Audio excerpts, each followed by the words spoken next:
Okay, so you already know the drill by now. 2024 NASCAR Cup Series playoff predictions. Um, let's wait a bit until see if some people like decide to join join the stream for a moment. Uh, let's see.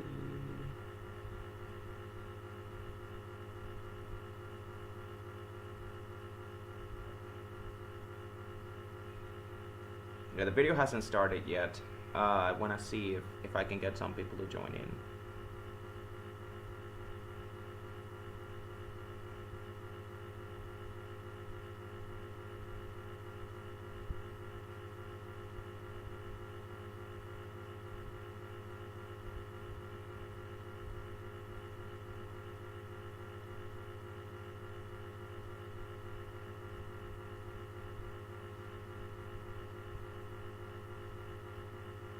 Okay, let's share this.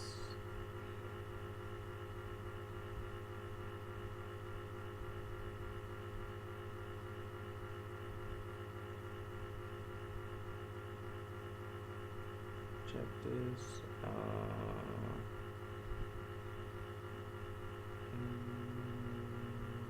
Let's check.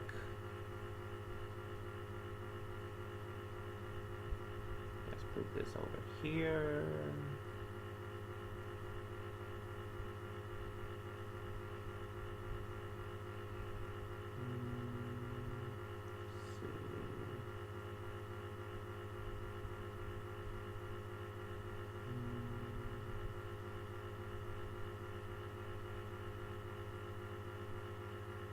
Okay, how about this? Put this out, put this in. Get this in, and you put this here. What about here? What about this? Okay, there we go now.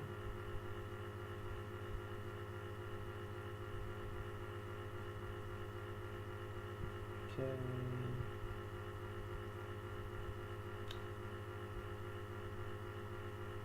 How you do this? Okay, I got it.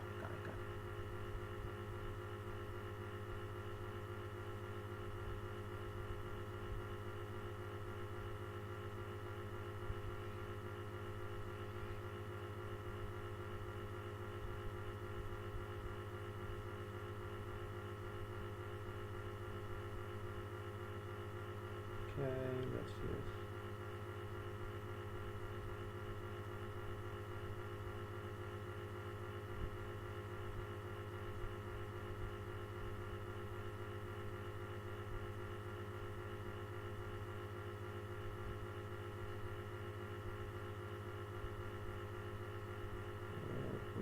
Go. And perfect. Okay, so I see some people have joined live, so I guess we can begin now. Okay, so you guys already know the drill by now. 2024 NASCAR playoffs. This isn't like a couple of years ago where we had 16, 15 different winners. This time we got 14 different winners. Well, 15 if you count Austin Dillon, but you guys know what happened with that whole saga. But yeah, we may not have had as many winners in this playoffs as say 2022, but I'm gonna say this playoff was really unpredictable because we had not one but two instances. Actually, as a matter of fact, the last 2 weeks we had two drivers who were below the cut line actually win their way into the playoffs, and I mean win their way legitimately. Not like I'm not saying like pulling an Austin Dillon or something like that. No, that this was that was just about as clean as you can get, or about as acceptable as you can get. But yeah, these playoffs are really unpredictable because there's like a lot, and I mean a lot of drivers that I see having a case for them to make it to round of 12, simply because of the tracks that are on the schedule. Like the round of 16 and the round of 12, they each have one super speedway and one road course. As a matter of fact, today's race is at Atlanta, which is a super speedway. So you already know things are gonna get wild pretty much from the get-go. So yeah, let's just get started right here. Got my playoff predictions here. These are the 16 drivers that are gonna make it, are gonna be competing for a title. Denny Hamlin, Ryan Blaney, Chase Briscoe, Martin Truex Jr., Austin Cindric, Christopher Bell, Harrison Burton, Joey Logano, William Byron, Tyler Reddick, Alex Bowman, Kyle Larson, Ty Gibbs, Brad Keselowski, Chase Elliott, and Daniel Suarez. So, no Chris Buescher, no Ross Chastain, no Bubba Wallace, and no Kyle Busch. And I'm mentioning these 4 guys because, not only did they make the playoffs last year, but they also finished top 16 in points in the regular season, which means that we had 4 drivers outside of the top 16 that had to win in order to make their way into the playoffs. So the playoff picture was pretty jumbled up from that point forward. But anyways, we got some predictions to make. Let's start with the round of 16. The round of 16 features, like I said, 1 super speedway in Atlanta, 1 road course at Watkins Glen, and then the Bristol night race, which if the spring race served any indication, it might be a little bit more of a wild card than we think, although not really, because that race is going to be at night, which means cooler temperatures and tires are going to last more. But I digress. You might as well call this the round of 15, though, because let's be honest, Harrison Burton is just there for is just there because he won Daytona. Yeah, it was a feel-good win. Wood Brothers 100th win in NASCAR, and it's definitely going to help his case for him to get a ride for next season, because he is a free agent. I know I said it before that Daytona win, there was no way in hell I could see Harrison Burton staying in the Cup Series, but after that win, I can definitely see a way for him to staying. Front Row Motorsports, they have not announced who their 3rd guy is, and with some plans that some other drivers have announced, I think the door is pretty much open for him to join Front Row Motorsports' 3rd car. So good for Harrison Burton. That we might have just saved his career, but he did not deserve. He did not deserve to be in the.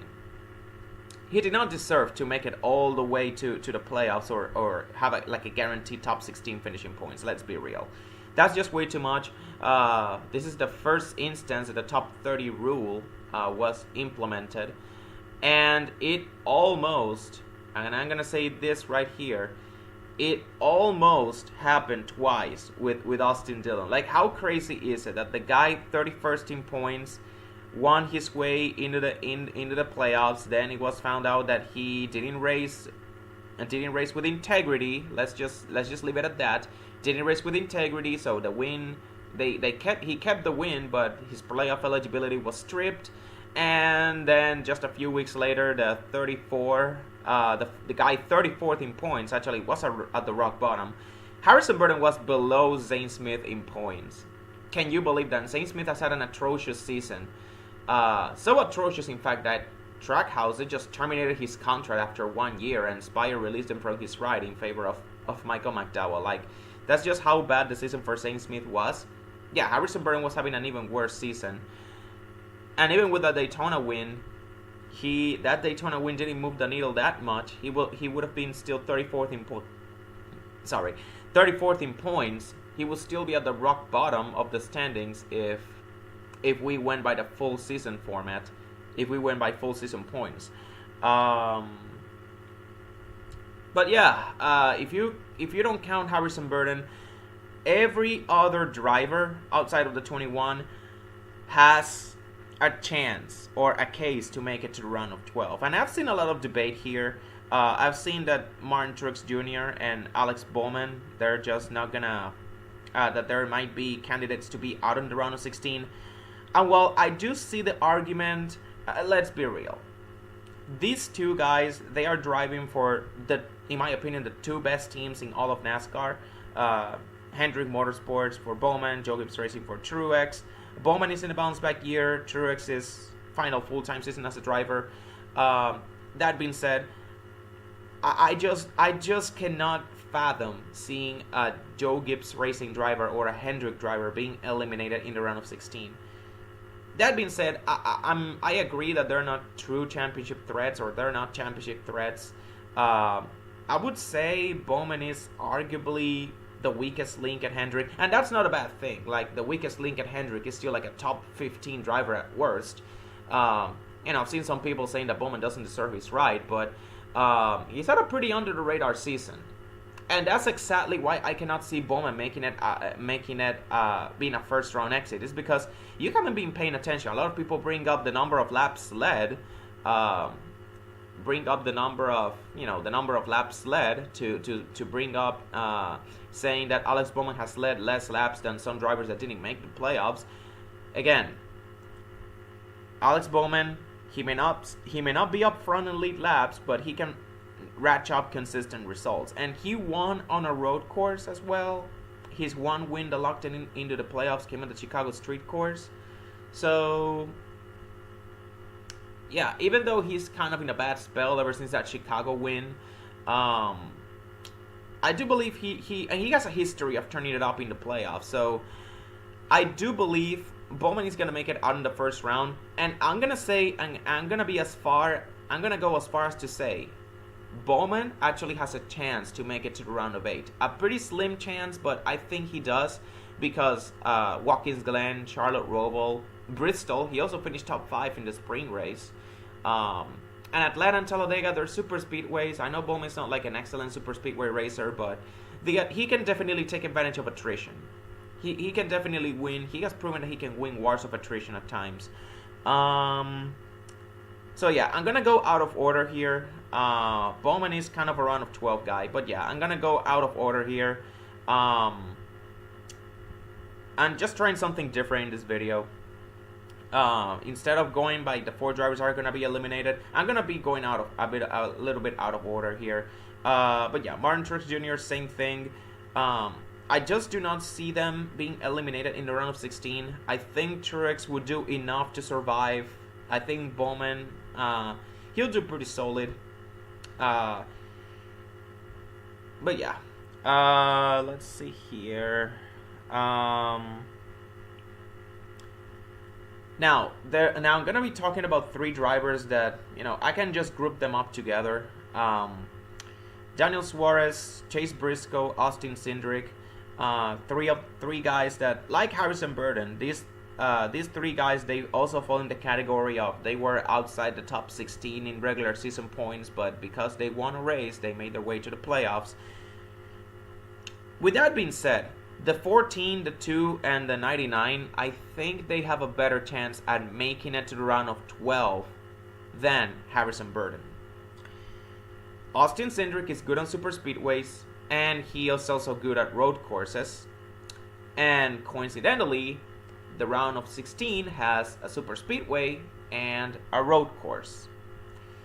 So, because there are tracks that favor Austin Cindric, I could see him making it to round of 12. And as a matter of fact, Talladega and the Roval are also in the round of 12. But it's going to be tougher to advance there, so I don't have it in the round of 8. I see a case for Cindric making it to round of 12. Like, I see the case for him there. And I'll definitely say, of these 3 guys, Briscoe, Suarez, and him, I'm going to say Cindric arguably has the best case to making it out of the round of, out of the first round. Simply because of there are tracks that favor him. With that being said, this can work both ways. You either perform well and take advantage of the tracks that are the strongest to you, or you just, don't perform and you get eliminated because that track was kind of your only shot, the only shot you had to, make it into the next round. And that's exactly where I'm gonna be going with this. Cindric is gonna make a valiant effort, but in the end, I think it's gonna fall short. Again, I'm just not a fan of drivers just putting it all on one race and then expecting that race to be flawless in order for them to just win in advance. I mean, it has worked. I mean, Kevin Harvick at Phoenix in 2014, the win that led to him winning the title at Homestead that year, it has worked. But Cindric is not Kevin Harvick. So, unfortunately, Cindric is going to be out in the round of 16, I think. Briscoe and Suarez, same thing. I know a lot of people have said, especially Suarez since he won Atlanta early in the year, bro, that wasn't a photo finish. That could have easily been Blaney. That could have easily been Blaney or even Kyle Busch on winning on that race, on that photo finish. Chase Briscoe, I mean, he showed up at Darlington.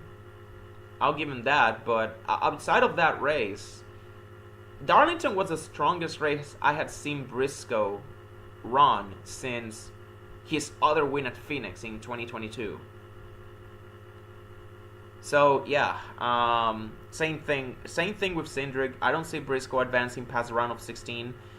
Suarez, I love Suarez a lot, but I don't think I just don't see him advancing. Trackhouse has been Trackhouse has been having a really down year this season.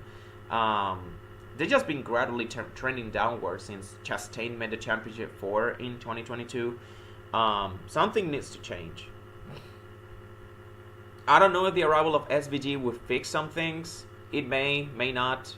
I do expect some uptick in the road course performance, but not that they were bad at road courses either. I mean, Chastain and Suarez's first career wins with Trackhouse and also their first career Cup wins came on road courses.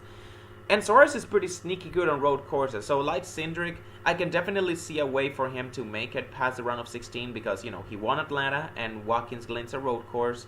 That being said, I don't consider them short track aces. Chase Briscoe, I do consider him a short track ace though. And Bristol is a track that fits right there with him. So, I could definitely see him making it into round of 16, out of the first round if he performs well at Bristol. But like I said, putting all of your eggs in one basket is not going to work. Like, I could see Suarez and the 99 team putting all of their eggs in Atlanta. Austin Cindric going all in at Watkins Glen. Chase Briscoe putting all of the chips down on Bristol. It can work, but it can also fail. It can be a double-edged sword. Like I said, simply because Atlanta is unpredictable and Cindric, Briscoe, and Suarez, they can win. Like, they can take advantage of the attrition. The reverse is also true. They can get caught up in an accident early on, and that's it. And that's it for the race. They're dug themselves deep into a hole. So yeah, well, I definitely see a way for them to advance out of the round of 12. And, any other year, I would say, I would argue, especially depending on who is in the playoff grid, I could see one of these guys making it out of the first round, but this is not the year, unfortunately. Maybe the 19 team continues imploding and they get eliminated in the first round, then I would say one of these three guys can take advantage and swoop in. Probably Cindric, maybe even Suarez or Briscoe, but I just don't think it's going to happen. Nor do I want it to happen. So, went a little bit of a tangent there. Continuing on, we're going to go with the round of 12. Let's see here. Oh yeah, Ty Gibbs. What I said with Truex applies to Ty Gibbs. I've seen some people say the 54 could get eliminated in the first round because of his lack of playoff experience. Bro, he has been better than Truex. And if I have Truex, who has, in my opinion, been the worst JGR car right now, yeah, he has been worse than the 54, in my opinion. If I have Martin Truex Jr. here in the round of 12, there is no way in hell I'm going to have the 54, which in my opinion has been better than the 19, especially in recent weeks. I'm not going to have the 54 out in the first round, okay? Since some people say that Ty Gibbs can make it all the way to the round of 8, I'm going to pump the brakes on that. I say the round of 12 is a perfect place for him to end his playoff run. He doesn't get eliminated first round. He gets some playoff experience. There's also Watkins Glen, and if you don't know, Ty Gibbs is pretty good on road courses, and the Bristol Night Race is there as well, and JGR, they have this place figured out. They have the short tracks pretty much figured out. And Ty Gibbs, he got the car to beat at the spring race before. You know, he had a flat tire and he dropped out of the. He just dropped out and finished. I believe he finished 10th, but it could have been so much more. Okay, actually he finished 9th. Now that I remember. But yeah, he was the guy to beat at the Bristol Spring Race. If you watched it, you know that 54 he won both stages, and he was the guy to beat of the even among his JGR teammates. So yeah, as you can see, the round of 16 has a lot of tracks that favor Ty Gibbs, and I believe he has enough horsepower on that Toyota, unless TRD screws up their engine issues.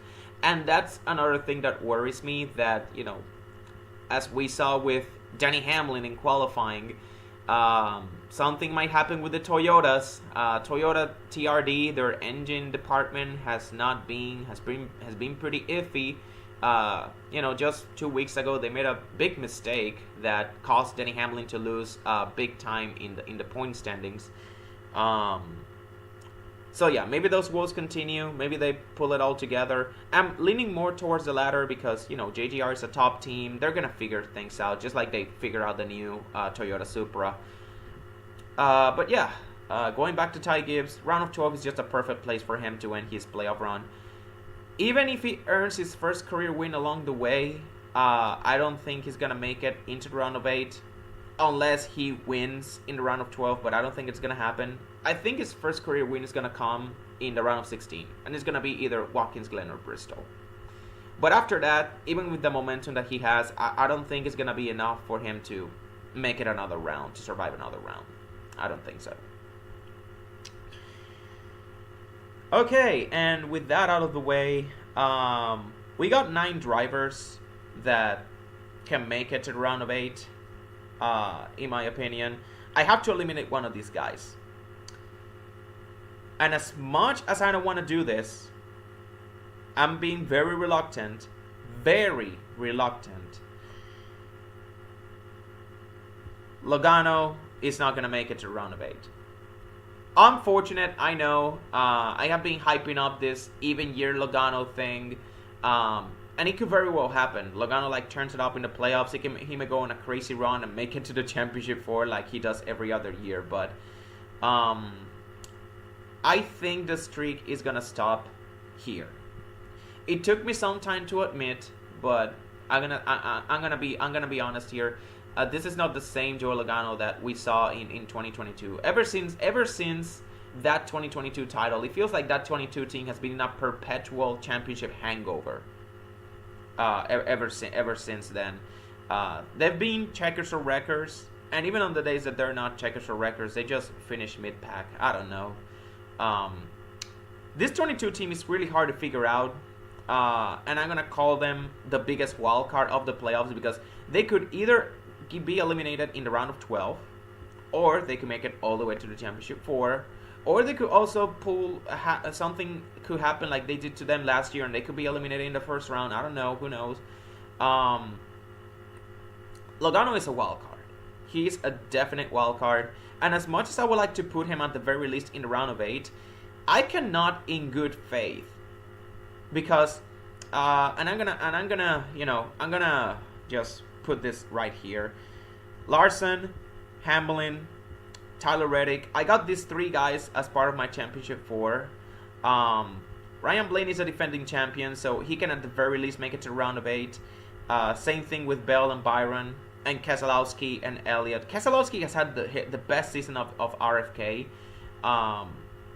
And, you know, Talladega is a great track for him. Kansas, he has been pretty sneaky good there in recent years. And the Roval, I mean, Keselowski has proven that he can survive and also win wars of attrition. So, and he has also been more consistent than Logano. That's another thing. And consistency after the first round, when the fodder starts to be eliminated, the round of 12 is when, you know, actually consistency starts to actually matter.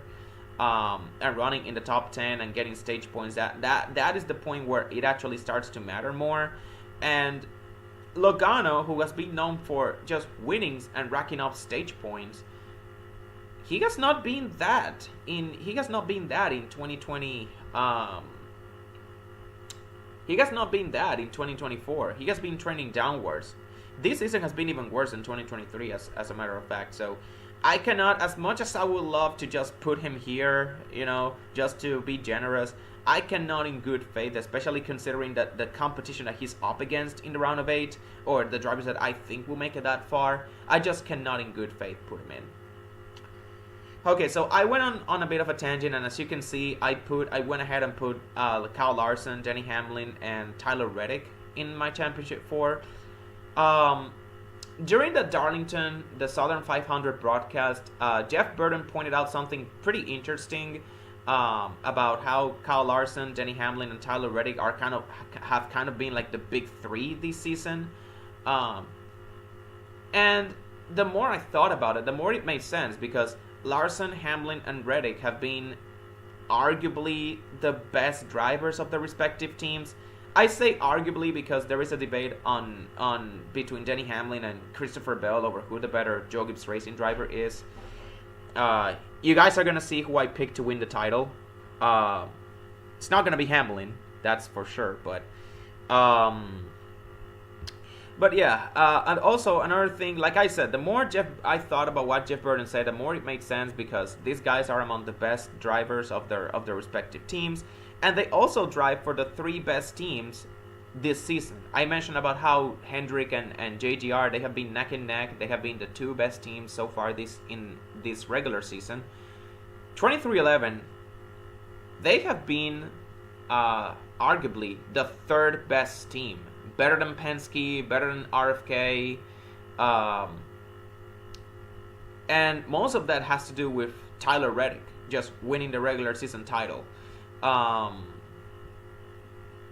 even if you count 23XI, just the 45 team, 23XI is the 3rd best team in NASCAR in my opinion, or at least so far this regular season. So yeah, Larson will have no problems making it to the Championship 4, I feel like, unless something happens at Atlanta or Talladega. Larson and super speedways, they go about as well as water and oil. Denny Hamlin, despite the 10 playoff points, the penalty that he got, minus 10 playoff points, at first I thought that playoff point penalty would be enough to set him back, and I will have him out in the round of 8. But after I thought about it long and hard, and I thought about the competition that he's up against, I just couldn't think of 4 drivers that will make it to the Championship 4 over Hamlin. I considered putting Blaney in Hamlin's place simply because, Blaney is the defending champion, and I always try hard to have the defending champion be in the round of be in the Championship 4.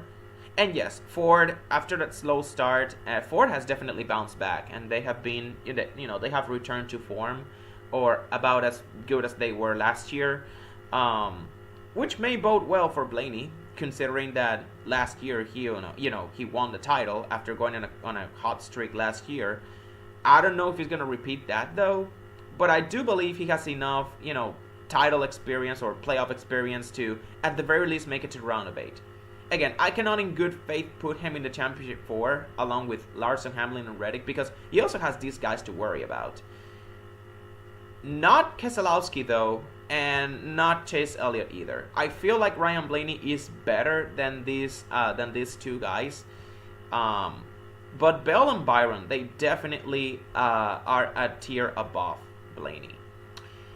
Keselowski and Elliott, now that I put them here, Keselowski, as great of a bounce back season that he's had, he finally broke through and won his first race as an owner driver. And that was actually Ford's first win of 2024 as well in all of NASCAR. And it really opened the floodgates for Ford to win not only in the Cup Series but also in all 3 series.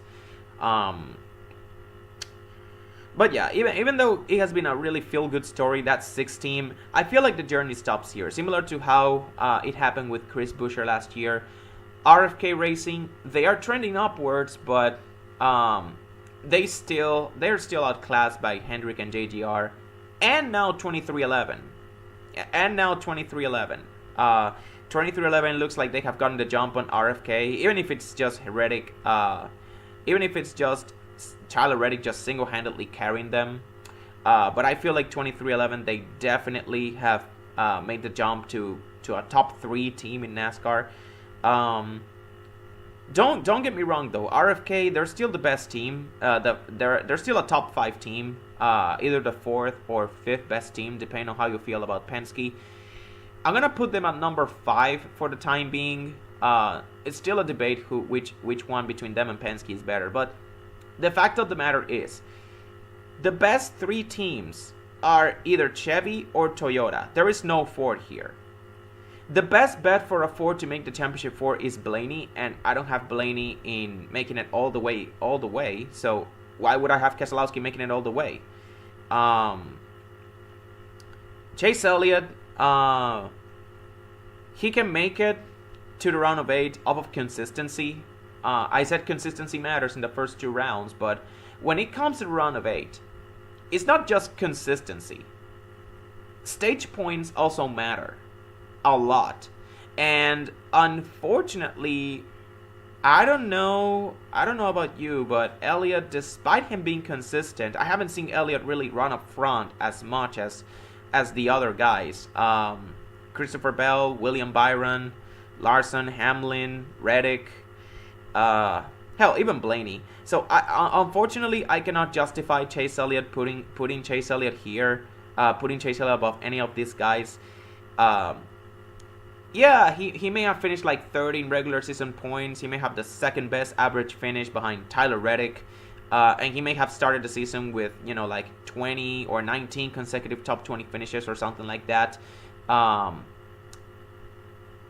And yeah, consistency matters, but consistency, finishing in the top 20 type of consistency is just not gonna cut it at this stage. You gotta consistently finish top 5 or even top 3 to even make it to the championship 4 over any of these guys. In Chase Elliott's case, because he's gonna be entering the round of 8 below the cut line if he makes it that far. So unfortunately, I think this is where it stops for him.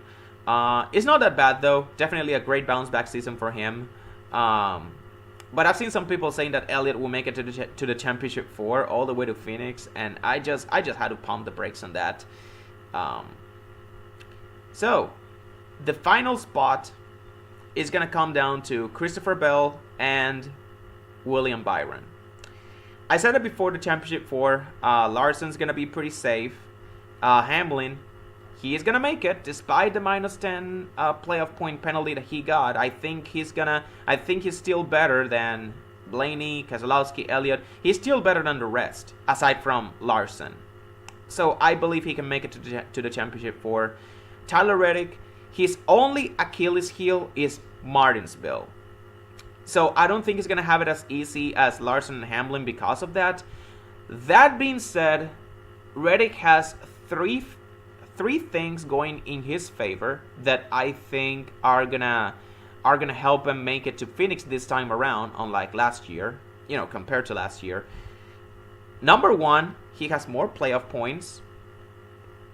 He has more playoff points compared to last year. Number 2, Las Vegas and Homestead are in the round of 8 as well, so there's and also the round of 16, round of 12 tracks. I know Reddick is not that good in all of them, but he won at Talladega on a super speedway, and he is pretty good on road courses.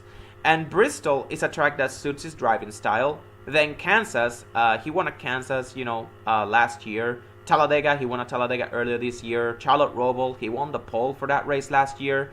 And that was the race where he entered below the cut line, if you remember. And he made it, and he made the gap to make it to the round of 8.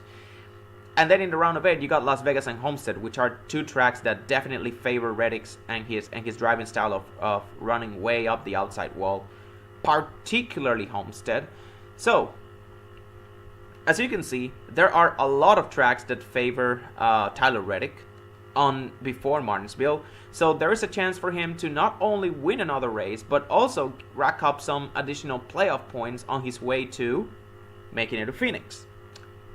And number 3, and this is the most important thing as to why I think Reddick will make it to the championship 4. He finished in the top 10 at Martinsville in the spring race. I believe he finished 7th. But yeah, Reddick, it looks like Reddick is starting to figure out that that paperclip track.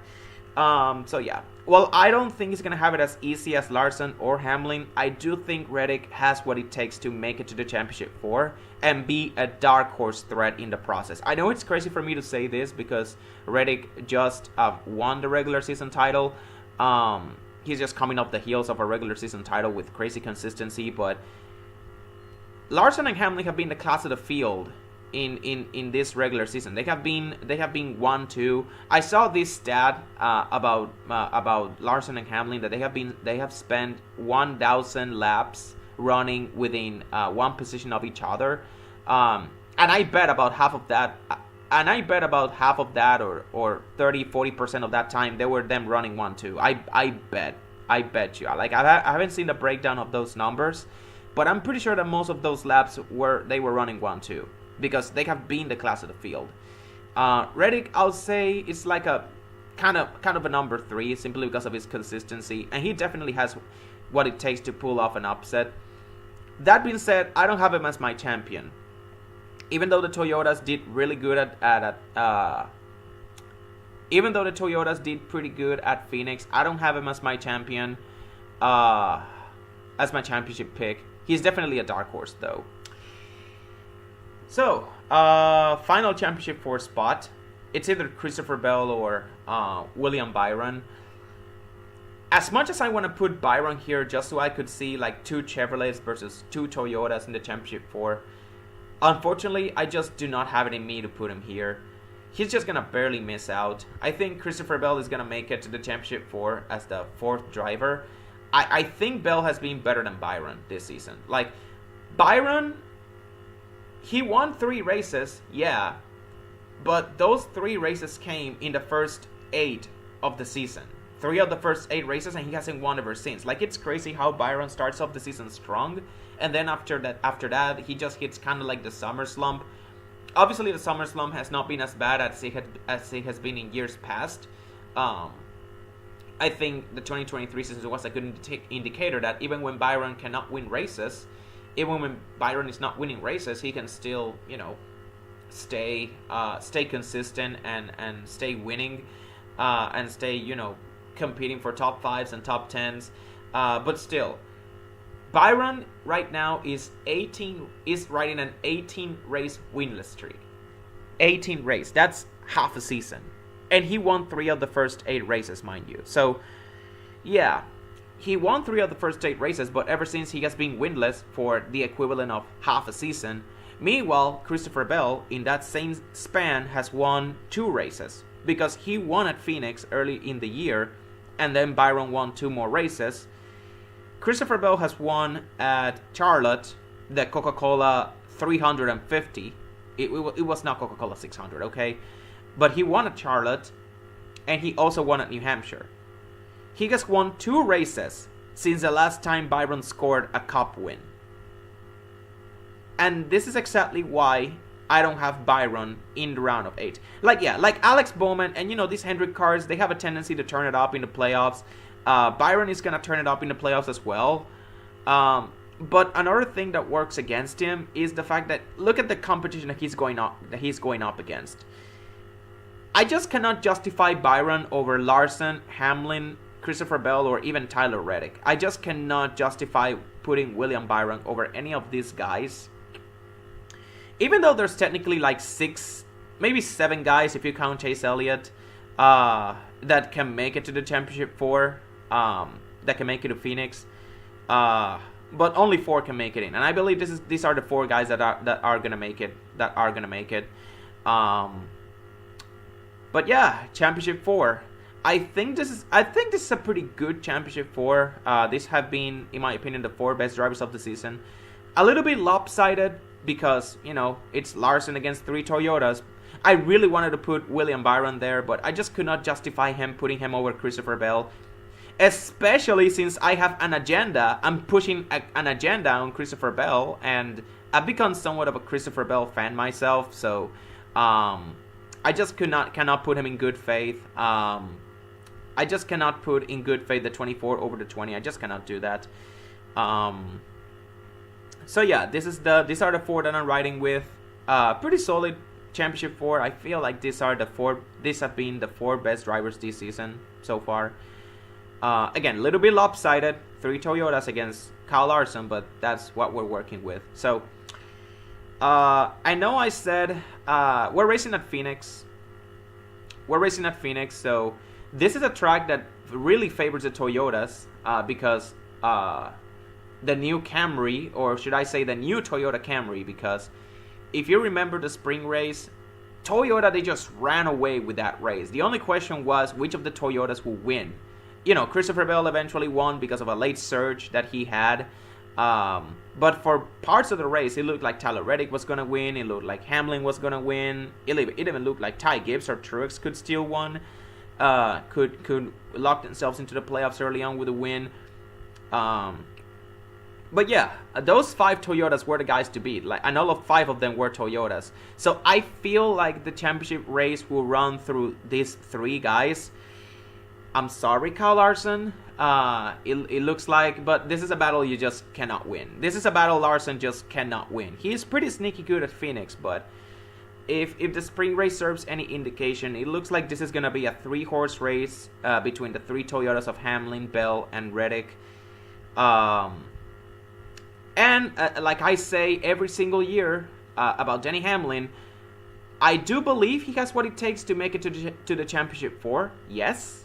He has what it takes to make it to the finale. I don't think he can win it, though. I just do not trust Hamlin to win a title until I see it with my very own eyes. So, unfortunately, as dominant as Larson and Hamlin has been, a one-race winner-takes-all race, this is what happens when you make the title race a winner-takes-all. Sometimes the best guy all season long doesn't win. And unfortunately, I think this is going to be one of these years. Larson and Hamlin, they're not winning the title this year. They're not winning. I think the title is going to come down to either Tyler Reddick or Christopher Bell. And I kind of spoiled it, saying that Reddick was a dark horse that I don't think was going to make it to the championship, that I don't think was going to win the title. I kind of spoiled it. I'm pushing an agenda with Christopher Bell. If you guys don't know, Christopher Bell was my championship pick before the season started, and I'm sticking with him all the way. Even if I don't think he is the best driver, he has been the best driver this season. Even if I don't think he's been the best driver this season, even if some people don't think he's been better than Hamlin this season, Bell has the experience. So far, he is the only driver in the Gen 7 era to make it to the Championship 4 in both seasons the Gen 7 has ran. So I believe that's a point in favor of Christopher Bell.